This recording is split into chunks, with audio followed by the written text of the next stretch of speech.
I nearly got sued in my first year as a commercial real estate agent.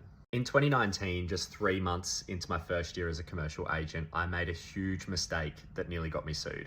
I secured an amazing listing on Richmond Road by cold calling this property owner off of Gumtree. I remember going there, I went to the warehouse and he told me that he was relocating his business to another location and that he was happy to give me the listing. After a few weeks, I found the perfect tenant. It was a really lovely couple that wanted to convert the house and the warehouse into a bathhouse, an onsen with hot baths, and they made a really good offer, so the landlord accepted it. When the lease started, I called the owner multiple times to get authority to give these tenants keys and access to the property. He didn't answer the phone and multiple days went by.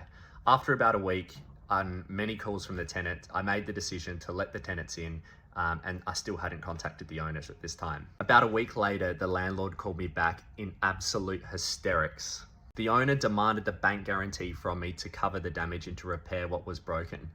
When I checked my files, I realized that I hadn't collected this properly and I didn't have it ready for him. I then went to the tenants, asking them for the bank guarantee, and they told me that they didn't have enough money to pay it.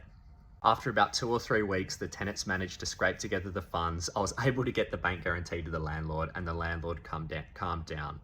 I learned a few huge lessons from this whole process. Number 1, always get the bond before giving access to tenants.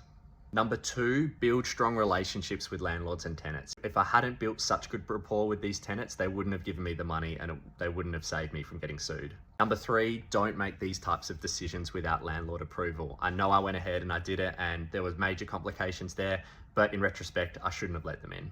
Trust me, you don't want to get yourself in this position, and it was a major lesson at the start of my career. If you've been in a similar situation or you've had another scary scenario where you've been threatened to be sued or any legal action, let me know. I'm very interested to hear it.